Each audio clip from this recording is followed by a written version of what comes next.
అది మనకు లేట్ అయింది, దానివల్ల నేను ప్రశ్నార్థకంగా అడిగాను. ఇప్పుడు అది కనెక్ట్ అయ్యారు, అది కంటిన్యూ అవుతుంది ఇప్పుడు. అస్తు అండి.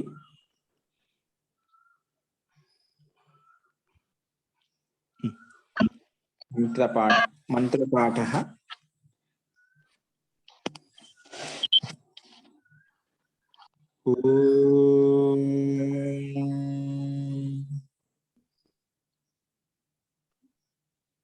सहना भवतु सहनौ भुनक्तु सह वीर्यं करवावहै तेजस्विनावधीतमस्तु मा विद्विषावहै।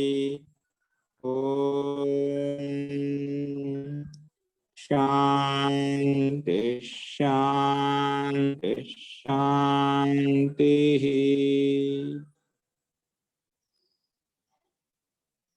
సర్వేభ్యో నమః. అందరికీ నమస్కారం అండి. 26లో ఉన్నటువంటి సంస్కృత వాక్యాలకు తెలుగు వాక్యాలకు ఆన్సర్ చూసాము. అశుద్ధ వాక్యాలు కూడా అయిపోయాయి అనుకుంటాను. నెక్స్ట్ మనం అభ్యాసం 27 కూడా మొదలు పెట్టుకున్నాము. అభ్యాసం 27లో మనకు శబ్దకోశం చెప్పుకుంటున్నాము. శబ్దకోశంలో కూడా కొన్ని చెప్పుకున్నాము, లాస్ట్ లో కొన్ని మిగిలాయి అనుకుంటాను. అక్కడి నుంచి కంటిన్యూ రాసుకోండి. జ్రీ ధాతు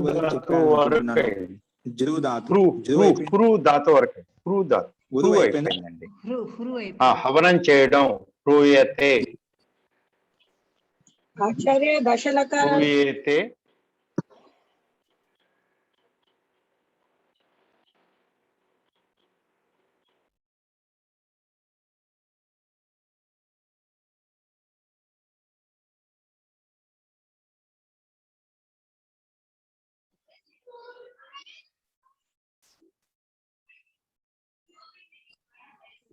ఇప్పుడు వినిపిస్తుందండి?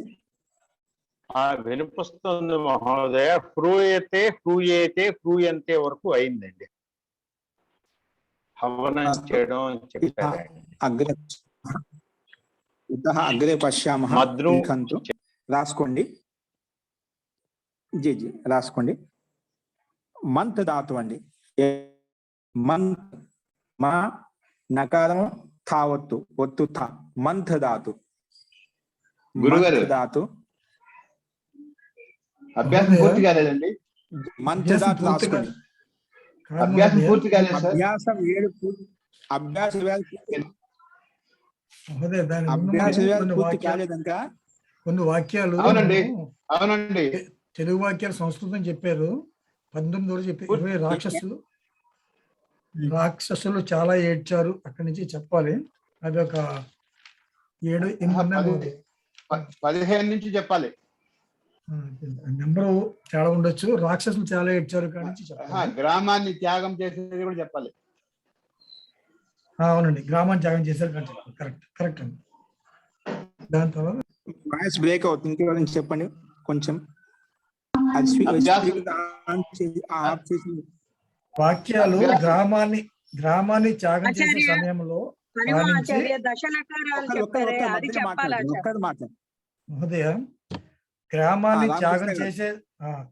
త్యాగం చేసే సమయంలో నేను ఏడుస్తున్నాను. ఆ వాక్యం కాడి నుంచి ఇంకా మనకి 9-10 ఉన్నట్టున్నాను మహోదయ. ఒకవేళ ఉష ఏడవకుండా ఉంటే నేను వచ్చేవాడిని కదా అని కూడా చెప్పాలి. దాని తర్వాత ఇది మనం చెప్పాలి. ఇది మొదలుపెట్టి మళ్ళీ మనం పాత ఆన్సర్లకు వచ్చాము. అది అంతే మహోదయ. అస్తు మహోదయ. అంటే ఇక్కడ మనకు ఇంతకు పూర్తి అశుద్ధ వాక్యాలు ఉన్నాయి. దాని తర్వాత అశుద్ధ వాక్యాలు కదా, ఇంకా వాక్యాలు ఉన్నాయా మనకి? ఏమన్నా ఉన్నాయి? వాక్యాలు చేయలేదు.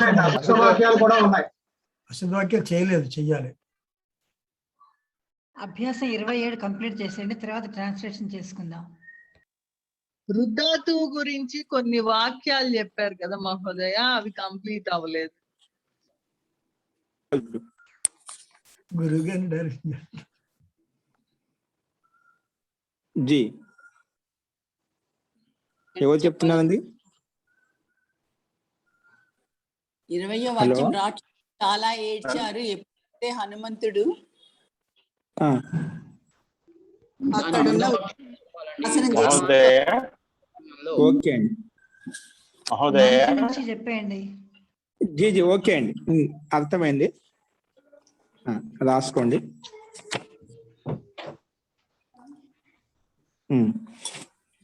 రాక్షసుడు చాలా మంది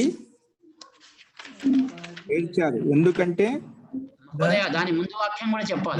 దాని ముందు ఒక వాక్యం ముందు ఉండిపోతుంది. వాక్యం కూడా అవుతుంది స్వామి.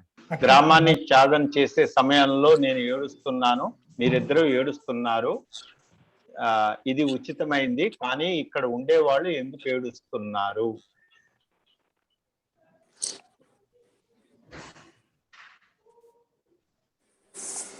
ఉండేవాళ్ళు ఎందుకు ఏడుస్తున్నారు, కానీ ఇక్కడ ఉండేవాళ్ళు ఎందుకు ఏడుస్తున్నారు? ఇక్కడి నుంచి సమాధానం చెప్పుకోవాలి మనం. మహోదయ జీ, రాసుకోండి. చెప్పుకోవాలి. ఓకే, ఇప్పుడు రాసుకోండి. దీని ఆన్సర్ రాసుకుని, గ్రామ త్యాగకాలే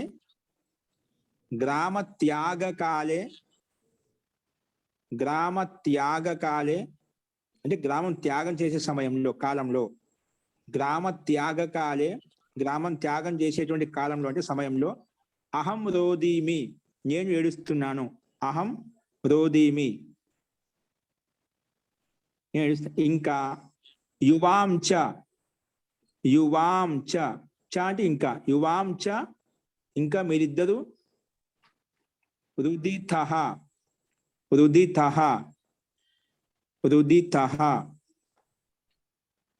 యువాంచ రుదితః,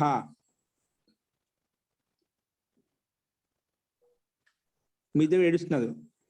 ఏతత్తు ఉచితం, ఇదైతే ఉచితంగా ఉంది. అంటే గ్రామత్యాగాలు నేను ఏడుస్తున్నాను, వదిలిపెట్టిపోతున్నాను, నేను ఏడుస్తున్నాను, అది సంబంధితమైన వ్యక్తులు కాబట్టి మీరు ఇద్దరు ఏడుస్తున్నారు. కానీ ఇది ఉచితమే, ఎందుకంటే ఆ బాధ ఉంటుంది. నేను ఈ గ్రామం నుండి ఒకేసారి త్యాగం చేసి వెళ్తున్నాం అంటే మనసులో బాధ అనిపిస్తుంది. ఇది ఏడుపు రావడం సహజం. కానీ ఏతత్తు ఉచితం పరంతు అత్రత్య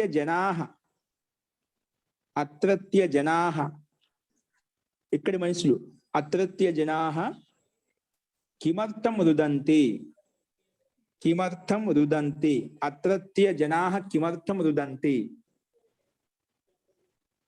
అత్రత్య జనాః కిమర్థం రుదంతి, ఎందుకు ఏడుస్తున్నారు? అత్రత్యాః జనాః, అత్రత్యాః జనాః కిమర్థం రుదంతి, ఎందుకు ఏడుస్తున్నారు? అంటే వాళ్ళు చాలా వ్యక్తిత్వం కలిగినటువంటి వాళ్ళు, మంచితనం కలిగిన వాళ్ళే ఉంటారు. అందుకే వాళ్ళు మా గ్రామం వదిలిపోయి వెళ్తున్నారని చెప్పి వాళ్ళకి కూడా బాధ ఉంటుంది. మంచి వ్యక్తులు వెళ్ళిపోతున్నారనే బాధ ఉంటున్నాడు. మంచి ధర్మాత్మ అయి ఉంటాడు, పుణ్యాత్మ అయి ఉంటాడు, మంచి జ్ఞాన సంపుడై ఉండొచ్చు, మంచి నీతివంతుడై ఉండొచ్చు.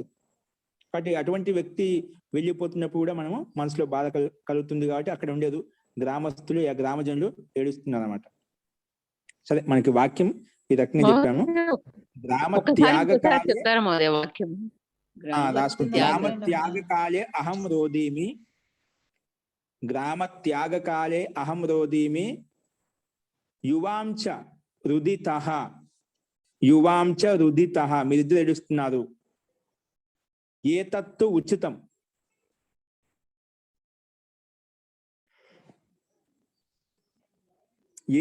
ఉచితం పరంతు అత్రత్య జనాః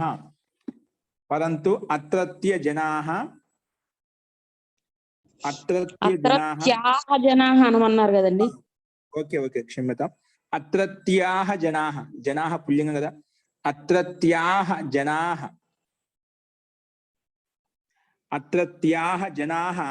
కిమర్థం రుదంతి, ఎందుకు ఏడుస్తున్నారు? ఇది దీని యొక్క తాత్పర్యం. నెక్స్ట్, రాక్షసులు చాలా ఏడిచారు. ఎప్పుడు? హనుమంతుడు ఆ ఉద్యానాన్ని ఎప్పుడైతే నాశనం చేశాడో, ధ్వంసం చేశాడో, అప్పుడు రాక్షసులు చాలా ఏడిచారంట. రాసుకోండి. ఎప్పుడైతే హనుమాన్ అంటే హనుమంతుడు. యదా హనుమాన్ హనుమంతుడు. ఉద్యానం అంటే ఉద్యానాన్ని, అక్కడ ఉండే పూల తోట, బగీచా ఏదైనా ఉండొచ్చు. ఉద్యానం.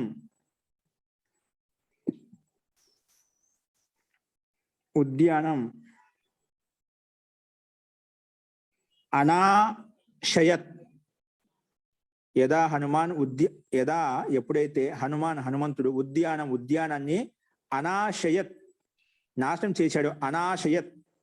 నాశయత్ అంటే అనాశయత్ నాశనం చేశాడు. అనాశయత్ నాశనం చేశాడో. తదా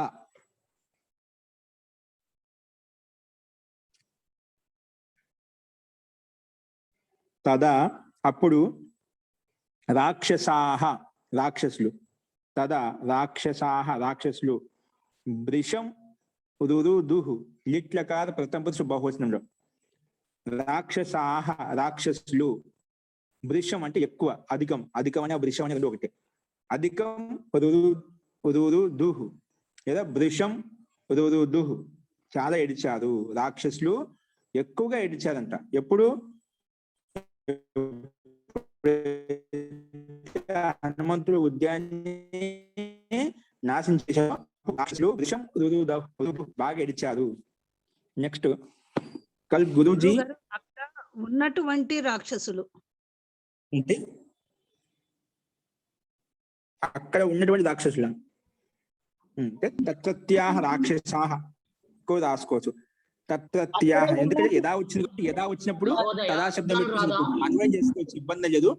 యదా లేదండి మహోదయ, తదా వేరియేషన్ లేదండి మహోదయ. మీరు చెప్పిందే కరెక్ట్ అండి, మీరు చెప్పింది కరెక్ట్. జీ జీ జీ అక్కడ యదా వచ్చింది కాబట్టి యదా వచ్చి తదా శబ్దం ఉపయోగించాలి. ఓకేనా? కాబట్టి అది రాసుకోండి. నెక్స్ట్ రాసుకోండి. రేపు గురూజీ వెళ్తారు అంటే గురువు గారు వెళ్తారు. ఇంకా మనము అందరం ఏడుస్తాము. అదేనా? రేపు గురువు గారు వెళ్తారు, మనమందరము అంతే అంతే మహోదయ. జీ. తో స్వహ శ్వః గురుచరణాః. స్వః గురుచరణాః గంతారః. గంతారో గంతారః బహువచనం చెప్పండి. ఇది లుట్టు లకారం అంటే రేపు ఎల్లుండి జరిగిపోయే కాలం చెప్పి ఈ రకాలను ఉపయోగిస్తాం. అందుకే శ్వః గురుచరణాః గురు చరణాః గురువులు, గురువు గారు గంతారః వెళ్తారు. రేపు గంతారు చెప్పాం కదా, మనం ఎలా ఐడెంటిఫై చేయాలంటే ఆ గంతార శబ్దం లుట్ లకారంలో వస్తుంది. గంతారో గంతార. ఈ లుట్ లకారం అంటే ఈ రేపు అద్యతన భవిష్యత్ కాలం కాకుండా రేపు ఎల్లుండి జరిగిపోయేటువంటి భవిష్యత్ కాలం చెప్పేటప్పుడు ఈ లకాలను ఉపయోగిస్తాం తెలియాలి మనకు. కాబట్టి గంతార రేపు వెళ్తారు. స్వహ గురుచరణాః గంతారః వెళ్తారు. వయం చ ఇంకా మనము రోదితాస్మః. వయం మనమందరము రోదితాస్మః మనమందరం ఏడుస్తాం. ఇది కూడా భవిష్యత్ కాలంలో ఉంది కాబట్టి రోదితారో రోదితారః. అలాగే రోదితాస్మి రోదితాస్వః రోదితాస్మ ఉత్తమ పురుష బహువచనంలో. రోదితాస్మః స్వః గురుచరణాః గంతారః వయం చ రోదితాస్మః మనము అందరం ఇంకా మనం ఏడుస్తాము. స్వః గురుచరణాః గంతారః వయం చ రోదితాస్మః మనం ఏడుస్తాము. ఇంకా మనం ఏడుస్తాం అంటే మనం అందరము అని అర్థం. నెక్స్ట్, నువ్వు విద్యను నేర్చుకో లేదా నువ్వు విద్యను చదువు. నీవు విద్యను చదువు, లేదంటే ఎల్లప్పుడూ ఏడుస్తావు. ఎప్పుడు ఏడుస్తావు లేదా ఎల్లప్పుడూ ఏడుస్తావు. నువ్వు విద్యను చదువుకో, లేదంటే ఎల్లప్పుడూ ఏడుస్తావు. సో దీని సమాధానం వచ్చేసి త్వం విద్యాం పఠ. నువ్వు విద్యను నేర్చుకో లేదా చదువు. త్వం విద్యాం పఠ విద్యను చదువు. నో చేత్ లేదంటే, నో చేత్ లేదంటే, సదా ఎల్లప్పుడూ, రోదిష్యసి ఏడుస్తావు. విద్యను నేర్చుకో లేదంటే జీవితంలో ఏడుస్తావు అని అర్థం. సదా రోదిష్యసి త్వం వచ్చింది కదా, త్వం విద్యాం పఠ నువ్వు విద్యను చదువు. నో చేత్ లేదంటే సదా రోదిష్యసి ఏడుస్తావు. సంగీత వాడు రోదిష్యసి ఏడుస్తావు ఏంటండి? మహోదయ అన్యదా వాడొచ్చునా? అన్యత వాడు ఎల్లప్పుడు. ఇక్కడ మనకు సదా అని ఏం పెట్టండి, నహి నోచేత్ అని చెప్పాం కదా, లేదంటే అన్యత. అన్యత కూడా వాడచ్చు, ఇది కూడా అదే అవే పదమే, అది కూడా వాడుకోవచ్చు. నోచేత్ లేదా అన్యత మన ఇష్టం. నెక్స్ట్, నేను ఎందుకు ఏడవమంటావు? నేను ఎందుకు ఏడవమంటావు? నేను సుఖంగా ఉన్నాను, నన్ను ఎందుకు ఏడవమంటావు? ఏడవాలి మహోదయ, నేను ఎందుకు ఏడవాలి? నేను ఎందుకు ఏడవాలి? నేను సుఖంగా ఉన్నాను. సరే, అలా కానీ నేను ఎందుకు ఏడవాలి? ఎందుకు నేను సుఖంగా ఉన్నాను, ఎందుకు ఏడవాలి నేను? తో రాసుకోండి. అహం సర్వతా సుఖీ అస్మి కథం దోదాని. నేను ఎల్లప్పుడు సుఖంగా ఉన్నాను, ఎందుకు ఏడవమంటావు అని తాత్పర్యం అంట. అన్వయం చేసుకుని చెప్తున్నాను అనమాట. అహం సర్వతా సుఖీ అస్మి, ఎల్లప్పుడు సుఖంగా ఉన్నాను. సర్వథా ఎల్లప్పుడు, సుఖీ అస్మి సుఖంగా ఉన్నాను. కథం దోదాని, ఎందుకు ఏడవమంటావు, ఎందుకు ఏడవాలి అని తాత్పర్యం. ఎందుకు ఏడవాలి లేదా ఎందుకు ఏడవమంటావు? కుతహ వాడచ్చా గురుగారు? వాడకూడదండి. కిం వాడాలను, కిం రోదిష్యామి. కిం రోదిష్యం కదా, కథం రోద, ఎందుకు ఏడవమంటావు, ఎందుకు ఇక్కడ కిం రాదు. ఓకేనా? జీ నెక్స్ట్, రోదిష్యామి అండి. ఏంటండి? రోదాని, లోట్లక రోదాని. కథం రోదాని, ఎందుకు ఎడవమంటావు? కథం రోదాని, ఎందుకు ఎడవమంటావు లేదా ఎందుకు ఎడవాలి? ఓకేనా? ఎడవాలి అనే ఎందుకు ఎడవమంటావు అని రెండు ఒకటి తాత్పర్యం. రోదాని, లోట్లకార్ ఉత్తమ పురుషు బహువచనం, లోట్ల ఉత్తమ పురుషు ఏకవచనం. రోదాని, రోదాని, రోదావ, రోదామ అలా వస్తుంది. అస్తు. నెక్స్ట్, నిన్న ఎప్పుడైతే పుత్రి వెళ్ళిపోయిందో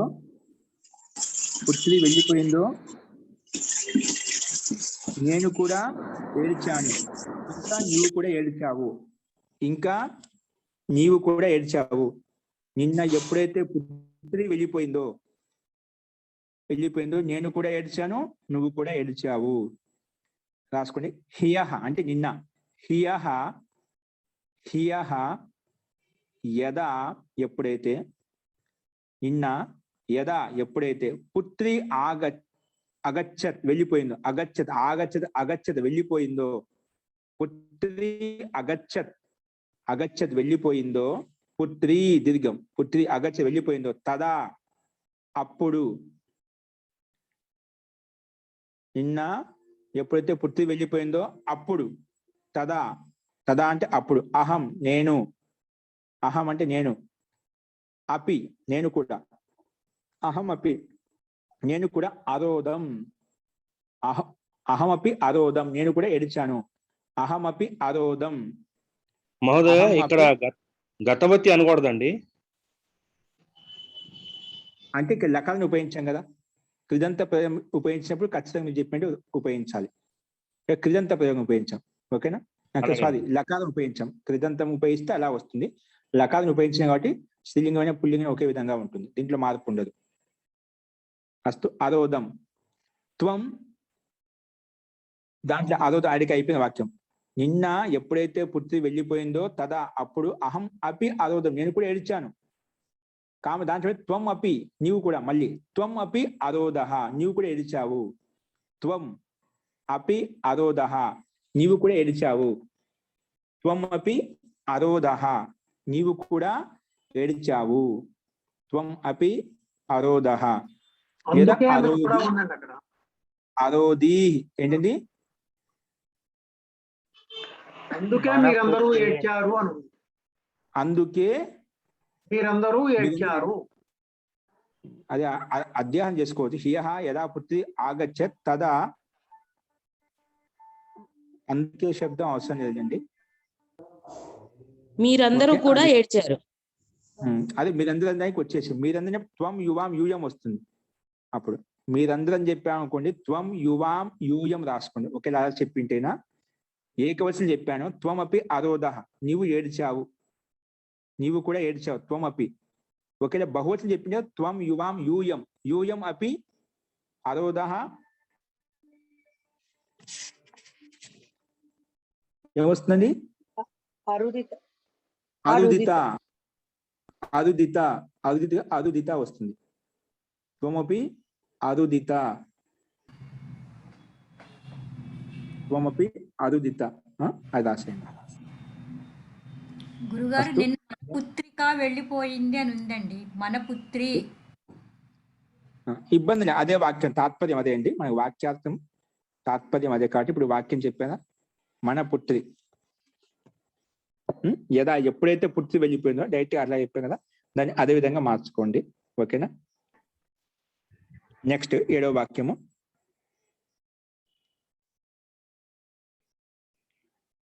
మనమందరము దుఃఖంలో ఇంత ఎందుకు ఏడుస్తాము? దుఃఖంలో లేదా బాధలో ఇంత ఎందుకు ఏడుస్తాము? ఎందుకు ఏడవాలి? మనమందరము శోకంలో అంటే దుఃఖంలో బాధలో ఇంత ఎందుకు ఏడవాలి? ఇంత ఎందుకు ఏడవాలి రాసుకోండి. వయం శోకే అంటే దుఃఖంలో, వయం శోకే ఏతావత్ కిమర్థం రుద్యామ. ఏతావత్ ఇంత ఎందుకు ఏడవాలి? దుఃఖం ఎందుకు ఏడవాలి ఇంత? ఏతావత్ కితం ఏతావత్ ఏతావత్ కిమర్థం రుద్యామ, ఎందుకు ఏడవాలి? కిమర్థం రుద్యామ.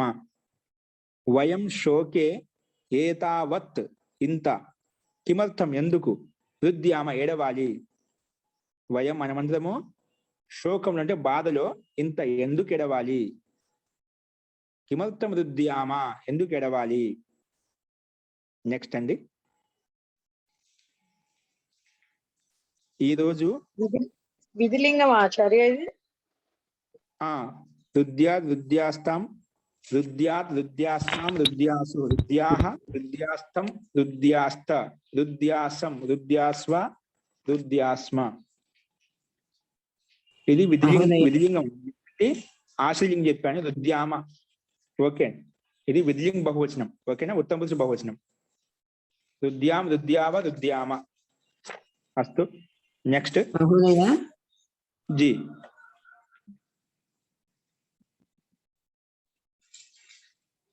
నెక్స్ట్ వాక్యం చెప్పండి. నెక్స్ట్ వాక్యం చెప్తారు. నాగమణి గారు ఉన్నారా? ఈ రోజు పుత్రుడు వెళ్ళిపోయాడు, అందువల్లనే తల్లిదండ్రులు చాలా ఏడ్చారు. ఓకే, ఈ రోజు పుత్రుడు వెళ్ళిపోయాడు. అద్య పుత్రః అగచ్చత్ వెళ్ళిపోయాడు. అద్య పుత్రః అగచ్చత్ వెళ్ళిపోయాడు. అందువల్లనే అతః పితరౌ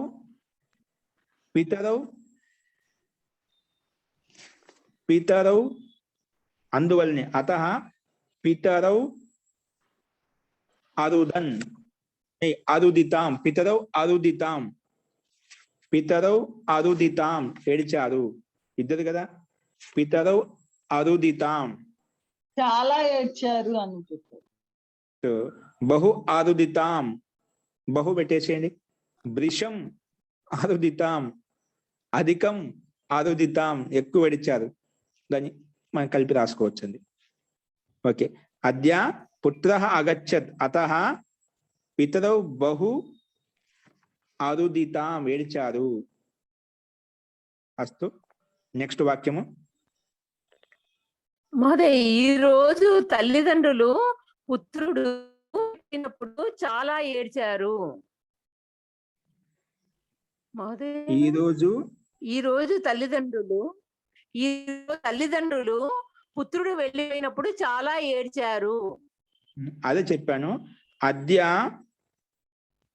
పితరు యదా, నువ్వు వాక్యం మార్చి చెప్పి ముందు ఒక రకం చెప్పారు, ఇబ్బంది లేదు. ఏదో రాసిన అదే రాసుకోవచ్చు, మీరు మార్చుకోవద్దు. యదా పితరౌ, ఈరోజు అద్య పితరౌ యదా పుత్రః అగచ్చత్ తదా బహు రుదితాం, బహు రుదితాం ఎక్కువ, బహు అరుదితాం ఎక్కువగా ఏడిచారు. బహు అరుదితాం ఎక్కువగా ఏడిచారు.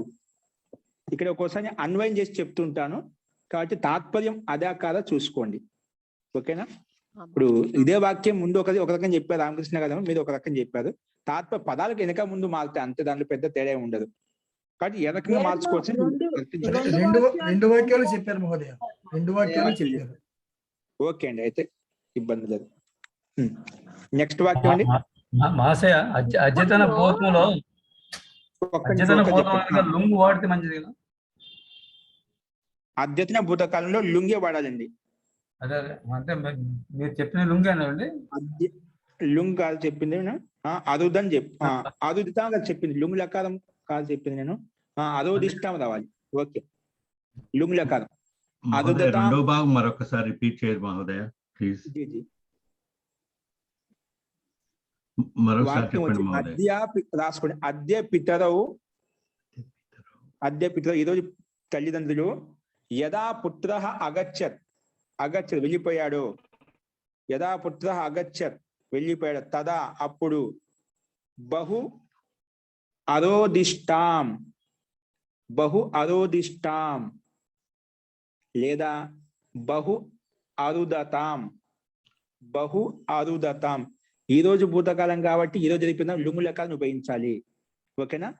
నిన్న మొన్న జరిగిపోతున్నా మనం ముందు చెప్తున్న లంగ్ లెక్కలను ఉపయోగించుకోవచ్చు. అది ఇక్కడ అరోదిష్టాం లేదా అరుదతాం లేదా అరోదిష్టం. ఎందుకంటే ఈ లుంగు లెక్కలకి 2 రూపాయలు నడుస్తాయండి. 2 ఒకటి ఏదైనా రాసుకోవచ్చు ఒకటి. ఓకే, నెక్స్ట్ వాక్యం అయిపోయిందా? ఇంకా ఉన్నాయండి. దుఃఖములో వాళ్ళందరూ నిన్న ఏడ్చారు, ఇంకా ఈ రోజు కూడా ఏడ్చారు, కానీ నీవు మాత్రం నిన్న ఏడవలేదు. ఈ రోజు ఎందుకు ఏడ్చావు? ఓకే, మొట్టమొదటి పదం చెప్పండి మళ్ళీ. దుఃఖములో వాళ్ళందరూ నిన్న ఏడ్చారు. ఓకే అండి, అస్తు. దుఃఖంలో శోక సమవేదనాయాం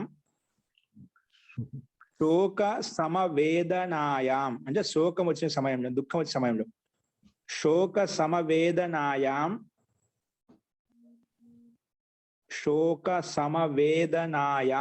సప్తమి భక్తిలో అంటే దుఃఖం. ఒక మాట చెప్పాలి శోకే అని కూడా రాసుకోవచ్చు. పైన ఒక దాంగా ఆ రకం చెప్పకుండా శోకే అని చెప్పకుండా డైరెక్ట్ గా శోక సమవేదనాయం కొంచెం పొడిగించి చెప్పాను. శోకం వచ్చినప్పుడు అనే అర్థంలో శోక సమవేదనాయాం తే వాళ్ళందరూ హియహ నిన్న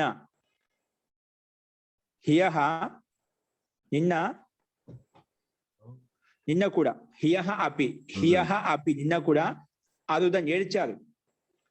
శోకంలో వాళ్ళందరూ నిన్న కూడా ఏడ్చారు.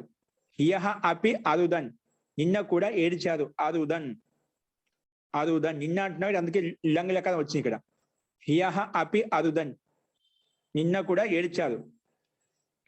దాంట్లోనే అద్యాపి ఈ రోజు కూడా మళ్ళీ ఇంకా అద్యాపిచ ఇంకా అంటే అద్యాపిచ కలిపితే సంధి చేస్తే అద్యాపిచ అరుదన్ ఈ రోజు కూడా ఏడ్చారు. అరుదన్ మహోదయ అద్య అన్నప్పుడు అద్యతన భూతకాలం వాడాలి కదా. జీ అందుకే అరుదన్ చెప్పా.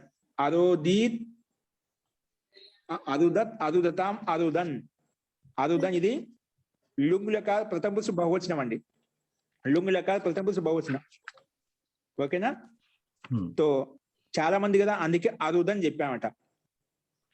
హియహ ఎందుకు తే కదా చాలా మంది. తే హియహ అపి అరుదన్ అద్యాపిచ ఈ రోజు కూడా అరుదన్ ఇదో కూడా ఏడ్చారు. ఈ రోజు కూడా ఏడ్చారు. ఇక్కడ చూడండి, లంగ్ లకారంలో ప్రథమ పురుష బహువచనం కూడా అరుదని వచ్చింది, లుంగు లకారంలో కూడా అరుదని వచ్చింది. 2 ఒకటే అనుకోవద్దు. అది లుంగు లకారం యొక్క రూపము, ఇది లంగ్ లకారం యొక్క రూపం. ఓకేనా? కానీ రెండిట్లో ఒకే రూపం వచ్చేసింది. కన్ఫ్యూజ్ కావద్దు. 2 ఒకటే అండి, రెండిట్లో ఒకే రూపం వచ్చేసింది. కానీ అదో దిశు రాసుకోండి, కన్ఫ్యూజ్ కాకుండా. అదో దిశు రెండో వాక్యంలో రెండో పదంలో క్రియాపదంలో అదో దిశు రాసుకోండి. అద్యాపిచ అదో దిశు ఇలాగూ రాసుకోవచ్చు. ఎందుకంటే లుంగు లెక్క 2 రకాల రూపాయలు మనకు సిద్ధిస్తాయి. అద్యాపిచ అదో దిశు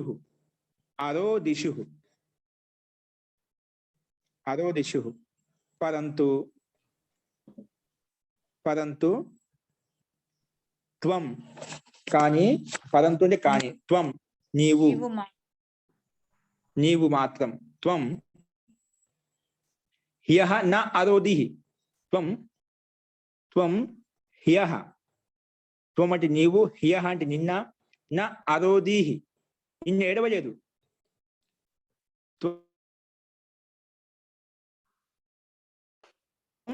నిన్న నీవు త్వం అంటే నీవు అరోధి అరోధి అద్య ఈరోజు కథం అరోధి అద్య కథం అరోధి అంటే నీవు వస్తుంది తాత్పర్యం అధ్యాయం చేసుకుంటే నీవు వస్తుంది అద్యత్వం కథం అరోధి ఈరోజు నువ్వు ఎందుకు ఏడిచావు అద్యత్వం కథం అరోధి అద్యత్వం కథం అరోధి ఎందుకు ఏడిచావు ఇది మనకి వాక్యం మళ్ళీ ఒకసారి చూసుకోండి శోకే లేదా శోక సమవేదనాయాం శోకంలో వాళ్ళందరూ హ్యః అపి నిన్న కూడా అరుదన్ ఏడిచారు అద్యాపిచ అరోదిషు ఈరోజు కూడా ఏడిచారు అద్యాపిచ అరోదిషు ఈరోజు కూడా ఏడిచారు అద్య అంటే ఈరోజు కూడా ఏడిచారు పరంతు కానీ త్వం నిన్న యః త్వం అంటే నీవు పరంతు అంటే కానీ త్వం నీవు హ్యః నిన్న నా అరోధి నిన్న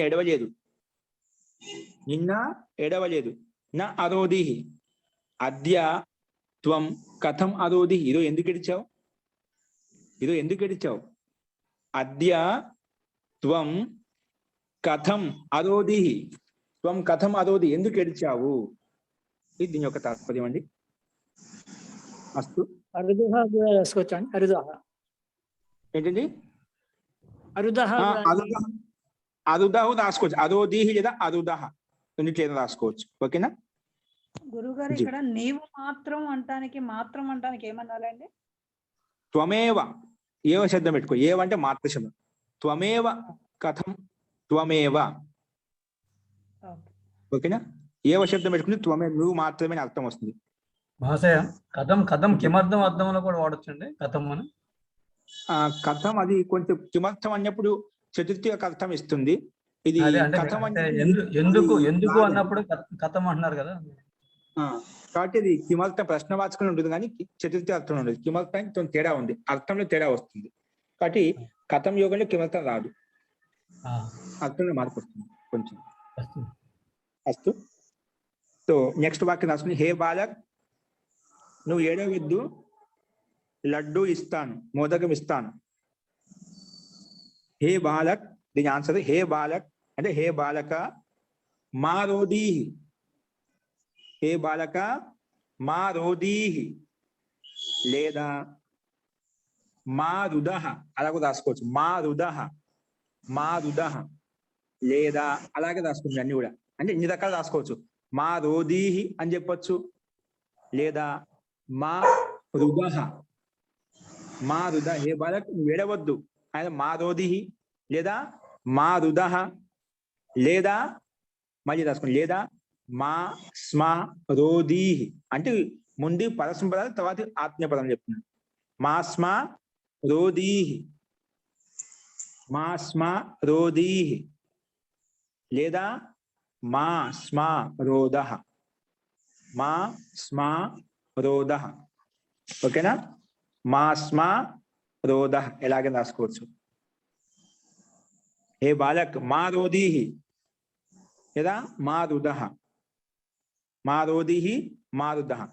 రెండు రూపాయలేమో మా స్మా శబ్దంతో కలిపి చెప్పాం మా స్మా రోధీహి లేదా మా స్మా రోధః సారీ మా స్మా రోధీహి లేదా మా స్మా రోధః ఇవి హే బాలక్ మా రోధీహి మోదకాని తే దాస్యామి మోదక లడ్లు తే నీ కోసం దాస్యం ఇస్తాను తే దాస్యామి తే అనేది ఇక్కడ చతుర్థి విభక్తి ఏకవచనం అండి చతుర్థి విభక్తి ఏకవచనంలో తే దాస్యామి అంటే నీకు ఇస్తాను. ఎందుకంటే ఇచ్చేటప్పుడు ఎవరికైతే ఇస్తున్నామో అది చతుర్థి భక్తాడే. తుభ్యం దాస్యామి, తుభ్యం పెట్టుకోవచ్చు, చేస్తాను తుభ్యం కూడా పెట్టుకోవచ్చు. తుభ్యం అనే తే అనే రెండు ఒకటే. నీకు ఇస్తాను. మోదకాని తే దాస్యామి లేదా తుభ్యం దాస్యామి, నీకు ఇస్తాను. ఏ బాలక్ మారోదిహి మోదకాని తుభ్యం దాస్యామి, నీకోసం ఇస్తాను. తుభ్యం దాస్యామి, నీకోసం ఇస్తాను. ఓకేనా? ఇది మనకు వాక్యం అండి. నెక్స్ట్ రాసుకోండి.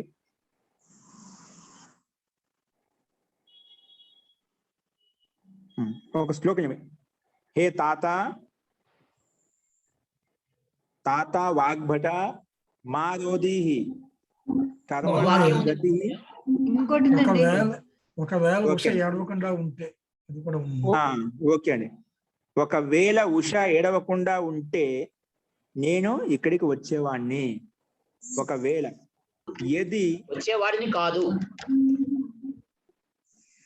ఏడవకుండా ఏడ్చాగానే వచ్చా అనమాట. ఓకేనా? ఏది ఏది ఉష నా అరోదిష్యత్, ఏడవకుండా ఉంటే ఏది ఉష నా అరోదిష్యత్, ఏడవకుండా ఉంటే నా అరోదిష్యత్, నా అరోదిష్యత్ ఏడవకుండా ఉంటే తదిహి అహం నా ఆగమిష్యం. తదిహి అహం నా అగమిష్యం, ఏడవకుండా ఉంటే అప్పుడు నేను వచ్చేవాడిని కాదు. నా ఆగమిష్యం, నా ఆగమిష్యం. అహం నా ఆగమిష్యం. ఇది కూడా లిదుగులా కాదమండి, లిదుగులా కాదం వచ్చింది కూడా. రెండు లిదుగులా కాదే. ఇది ఉషా నా అరోదిష్యత్, ఇది ఏడవకుండా ఉంటే నేను కూడా వచ్చేవాడిని కాదు. అహం నా ఆగమిష్యం, నా ఆగమిష్యం. అగమిష్యం కాదు, ఆగమిష్యం. నా ఆగమిష్యం. జీ మహోదయ, ఇప్పుడు ఇందాక దాంట్లో హే బాలక ఏడవద్దు అన్నప్పుడు హే బాలక నా రోదితు అని కూడా చెప్పచ్చండి. ఇది హేతు హేతుమత్ భవిష్యత్ కాలం కాబట్టి మాను పెట్టాలా? పెట్టకూడదు, పెట్టకూడదు. ఓకేనా? యది ఉషా నా అరోదిష్యత్, యది ఒకవేళ ఉష నా అరోదిష్యత్ ఏడవకుండా ఉంటే తదిహి అప్పుడు, తదిహి అప్పుడు అహం నేను నా ఆగమిష్యం, నా ఆగమిష్యం వచ్చేవాణ్ణి కాదు. నా ఆగమిష్యం, నా ఆగమిష్యం వచ్చేవాణ్ణి కాదు. ఓకేనా? ఇది మనకు వాక్యం అండి. నెక్స్ట్ ఒక శ్లోకం ఉంది కదా, అది చూడండి ఒకసారి. తాత వాగ్భట మారోదీహి కర్మణాం గతి ఈదృశి దుషధాతోర్ అవిస్మాకం గుణో దోషాయ కల్పతే. గుణో దోషాయ కల్పతే అంటే తాత వాగ్భట అంటే ఇక్కడ సంబోధిస్తున్నాడు. తాత అంటే హే పితాజీ అని అర్థం. అప్పుడు పితాను తాత అనేవాళ్ళు తండ్రిని. హే పితాజీ ఆప్ మత్ రోవో అంటే నువ్వు ఏడవద్దు. హే తాత వాగ్భట అంటే హే పిత అంటే హే తండ్రి, హే పిత నీవు ఏడవద్దు. మా రోది నీవు ఏడవద్దు. ఎందుకు? కర్మణాం గతి ఈ దృషి, కర్మల యొక్క గతి అనేది ఈ రకంగా ఉంది. నువ్వు ఎందుకు ఏడుస్తున్నావు? కర్మ ఇప్పుడు అంటుంటా నా తలరాత అండి, అందుకే నా కర్మలు అలా ఉన్నాయి, నాకు అందుకే ఇలాంటి కష్టం వచ్చింది, ఇలాంటి ఇబ్బంది వచ్చింది. ఒక మంచిదైనా నాకు ఎందుకే నా కర్మలు బాగున్నాయి కాబట్టి ఇలా సుఖం సంతోషం కలిగింది. అట్లా కర్మణాం గతి ఈ దృషి, కర్మల యొక్క గతి ఎల్లప్పుడు ఎవరు ఏ రకంగా ఉంటుంది చెప్పలేమంట. అందుకే హే పితాజీ, హే తండ్రి నువ్వు ఏడవద్దు. ఎందుకు? కర్మణాం గతి, కర్మల యొక్క గతి ఈ రకంగా ఉంది. కర్మల యొక్క కర్మల యొక్క గతి అంటే దాని యొక్క కర్మలు ఏవైతే ఉన్నాయో వాటి యొక్క గతి ఈ దృషి ఈ రకంగా ఉంది. ఎందుకంటే ఎలాగంటే చెప్పాడు దుషధాతో గుణ హోనే పర్, ఇక దుషధాతో అంటే ఒక ధాతు అండి, దుషధాతు అవిస్మాకం గుణం దోషాయ కల్పతే. ఇది దుషధాతుకి గుణం చేశామనుకోండి, దుషధాతులో గుణం చేస్తే ఉకాకి గుణం ఏమవుతుంది? ఊకి గుణం ఓ అవుతుంది. అంటే దుషధాతు ఏమవుతుంది? దోషం అయిపోయింది, దోషం శబ్దం తయారైంది అనమాట. అందుకే దుషధాతుకి గుణం చేస్తే ఏ విధంగా దోషం అవుతుందో అలాగే మన అందరంలో ఉండే స్వభావాలు కూడా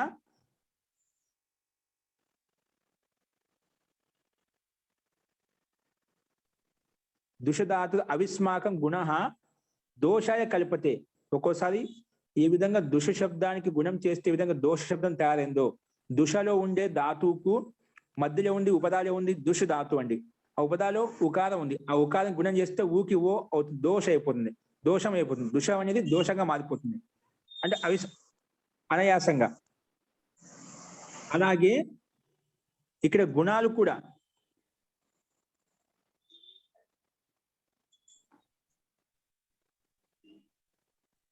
దోషాయ కల్పతే.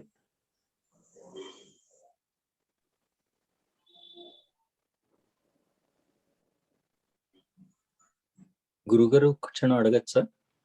జీ ఒక్క నిమిషం అండి. తాత వాగ్భట మారోధి కర్మణాం గతి ఈదృశి. కర్మ యొక్క గతి ఈ రకంగా ఉంది. ఏ రకంగా అంటే ఎగ్జాంపుల్ చెప్తున్నాను. దుషధాతు అవిస్మాకం, దుషధాతు యొక్క దుషధాతు గుణం చేస్తే అది దోష శబ్దంగా మారిపోతుంది. అలాగే దోషాయ కల్పతే, మనందరి ఏవైతే కర్మలు ఉన్నాయో అవి కూడా కొన్ని దోష వశాత్ అలా వస్తాయి, అకల్యాణంగా వస్తాయి. అంటే కళ్యాణం కాలం చేసు, అంటే కళ్యాణం దోషాయ కల్పతే దోషం కోసం వస్తాయి. అంటే కొన్ని కర్మల వల్ల మనకి ఇలాంటి దోషాలు వస్తాయి. కర్మనాం గతి ఈ దృశ్యం అని చెప్పాం కదా, అలా కొన్ని కర్మల వల్ల ఈ రకంగా వస్తాయి. అందుకే దోషాయ కల్పతే, దుషధాతుకు ఏ విధంగా దోషం ఏ విధంగా గుణం చేస్తే దోషం అయిపోయిందో అలాగే మనలో ఉండే కొన్ని గుణాలు కూడా ఒక్కోసారి దోషాయ కల్పతే దోషం కోసం వస్తాయి. అంటే కొన్ని గుణాలు అలా ఉంటాయి కర్మలను బట్టి అంట. కొన్ని మనం ఎంత ప్రయత్నం చేసినా మనకు అనుకున్న పని సిద్ధించేది, మనకు సఫలత అనేది దొరకదు. అది ఎందుకు అంటే కొన్ని కర్మల యొక్క గతి అలా ఉంది కాబట్టి మనం ప్రయత్నం చేసినా అది విఫలం అవుతుంది. కాబట్టి ప్రయత్నం చేసిన తర్వాత కూడా ఒకవేళ మనకు ఫలితం దొరకలేదంటే అది ఎక్కడో దోషం ఉంది, లేదా మన కర్మాల యొక్క ప్రభావం అలా ఉంది కాబట్టి అలా రాలేదనుకోవాలి. అందుకే దాని గురించి బాధపడకూడదు. అది కూడా అది ఏదో మన కర్మను తెంచుతుంది. ఏదో కర్మ దాన్ని మనమే అనుభవించాలి. ఏదో కర్మలకు వారే బాధ్యులం కాబట్టి ఆ కర్మను తొలగించుకోవాలంటే మనమే బాధ్యులం. కాబట్టి కర్మల యొక్క గతి గహనో గతి అంటాం. ఋషి మహర్షులు చెప్పాడు, కర్మనో గహనో గతి. కర్మ యొక్క సిద్ధాంతం తెలుసుకోవడం చాలా సూక్ష్మమైంది. గహనో గతి అత్యంత గంభీరంగా సూక్ష్మంగా ఉంటుంది. కర్మల విషయంలో ఎవరు ఎటువంటి ఎలా ఈ స్థితికి వెళ్ళిపోతా అని చెప్పడం కష్టము. ఓకే, సో ఇది దీని యొక్క తాత్పర్యం. హే పితాజీ, ఏడవద్దు, కర్మనాం గతి, కర్మల యొక్క గతి ఈ రకంగా ఉంది. ఏ రకంగా అయితే దుషధాతు గుణం చేస్తే దోషంగా విధంగా మారిపోతుంది, అలాగా దోషాయ కల్పతి, ఈ గుణాలు కూడా ఒక్కోసారి దోషంగా మారిపోతాయి. గుణాలు కూడా దోషాయ కల్పతాయి, దోషంగా వస్తాయి. జీ ఇప్పుడు చెప్పండి. గురువు గారు దీనికి మళ్ళీ ఒకసారి అర్థం వివరంగా చెప్పరా, అంటే రాసుకోవడానికి వీలుగా. హే తాత వాగ్భట అంటే హే పితాజీ అని తాత అని చెప్పి సంబోధిస్తున్నాను. హే పితాజీ అంటే హే తండ్రి. మారోధి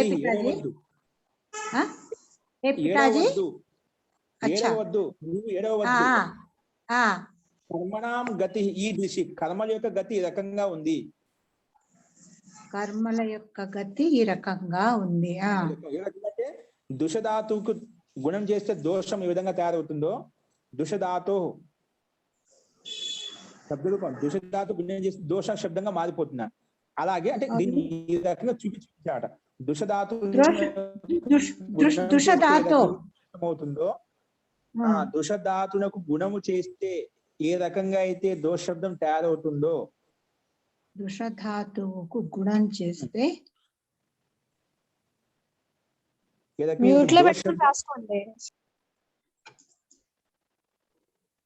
దుషధాతునకు గుణం చేస్తే దుషధాతునకు గుణం చేస్తే ఏ రకంగా అయితే దోష శబ్దం తయారవుతుందో, దోష శబ్దం తయారవుతుందో అలాగే అలాగే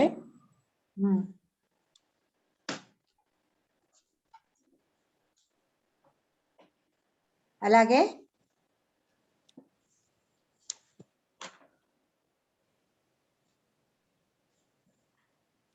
అలాగే కారణమవుతాయి. అది సరిగా లేదండి వరుడు. అలాగే క్లియర్ గా రాలేదండి.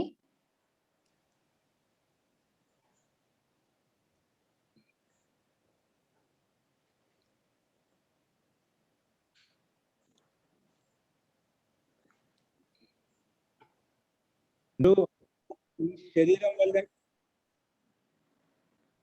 దోషానికి ఈ కారణమవుతాయి. దోషానికి అంటే రూపాది గుణాలు మనలో ఉండే రూపరస గంధాది గుణాలు ఏవైతే ఉన్నాయో అవి కూడా దోషానికి కారణమవుతాయి. ఒక్కోసారి ఇవే మనకు దోషానికి కారణమవుతాయని నేను బయట చెప్పి ఉన్నాను, మిమ్మల్ని పిలుస్తాను ఇంటికి చేద్దాం. దోషానికి కారణమవుతాయి. ఇది దీని యొక్క తాత్పర్యం. జీ అంటే మంచి కూడా కలుషితం అవుతుంది అని చెప్పడమా మహోదయ? మహోదయ వినపడ్డం లేదు.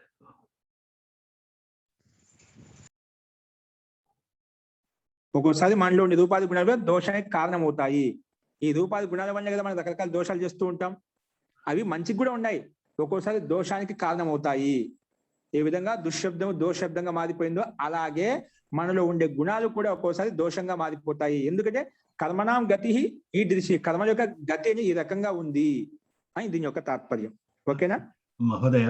అంటే మంచి కూడాను కర్మవశాత్తు ఈ విధంగా కలుషితం అవుతుంది అని చెప్పడమా? ఏంటండి? మంచి కూడాను కర్మవశాత్తు కలుషితం అవుతుంది అని చెప్పడమా? ఇది మంచి కాదు. మనం ఆ కర్మ యొక్క ప్రభావం చేత, అంటే వాళ్ళ సాంగత్యం చేత మనం ఆ దానికి ప్రభావితం అయిపోయి మనం కలుషితం అయిపోతాం. అది రూపగుణాలు మనకు బాగా మంచి ఉపయోగించుకున్నా అంటే అది మనకు అదోషాయ అంటే దోషం కోసం ఉండవు కదా, మనకేదో కళ్యాణం కోసం ఉంటాయి. అదే దాన్ని దురుపయోగం చేసుకున్నాం అనుకోండి, దోషాయ కలిపితే ఆ గుణాలు కూడా దోషంగా మారిపోతాయి. దోషాలు కూడా ఒకసారి మనలో ఉండే గుణాలు కూడా అతిగా మారిపోయినప్పుడు దోషంగా మారిపోతాయి.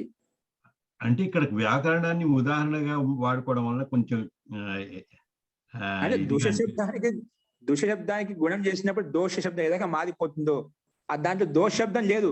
దుష అనేది మాల్ శబ్ద ధాతు అనమాట.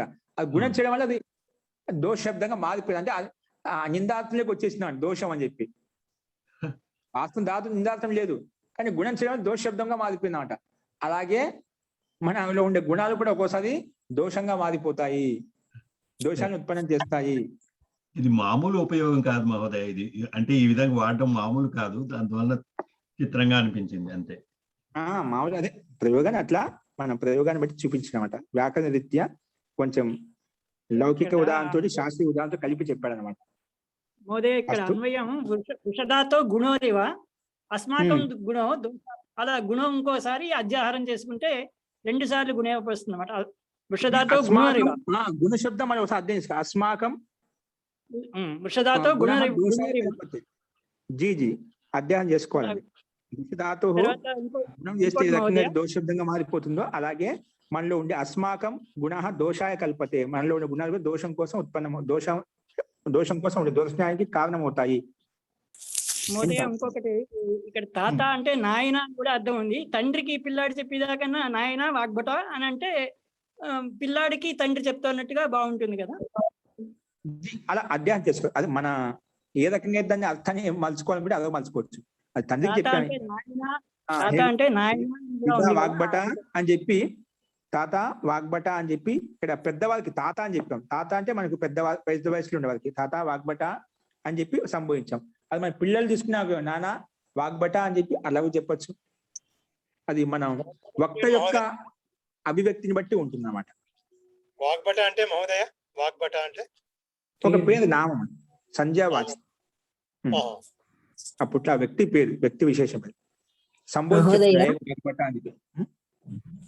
మహోదయ జీ ఇక్కడ కల్పతే అంటే ఏమర్థం చేసుకోవచ్చు మహోదయ? కల్పతే అస్తిత్వం, దోషం కోసం ఉత్పన్నం అవుతాయి. దోషం అస్తిత్వం, కల్ప త్రిపు కల్పనే అస్తిత్వార్థంలో. అంటే దోషాలు కూడా మనకు ఉత్పన్నం అవుతాయి, దోషానికి కారణం అవుతాయి.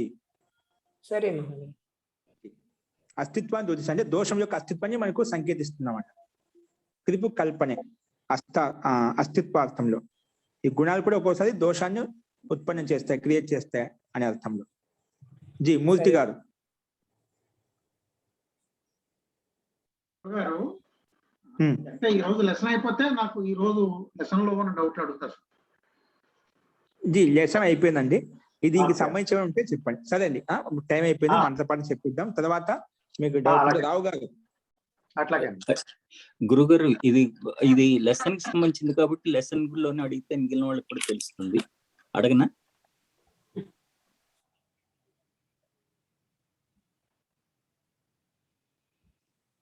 మీరేమన్నారు నాకు విని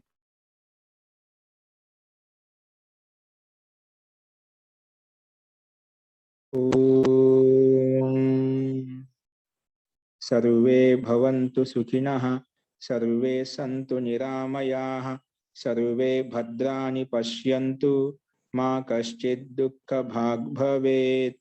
ओम शांति शांति शांति। सर्वेभ्यो नमः। అందరికీ నమస్కారం అండి। నమస్తే మహోదయ। ధన్యవాదాలు.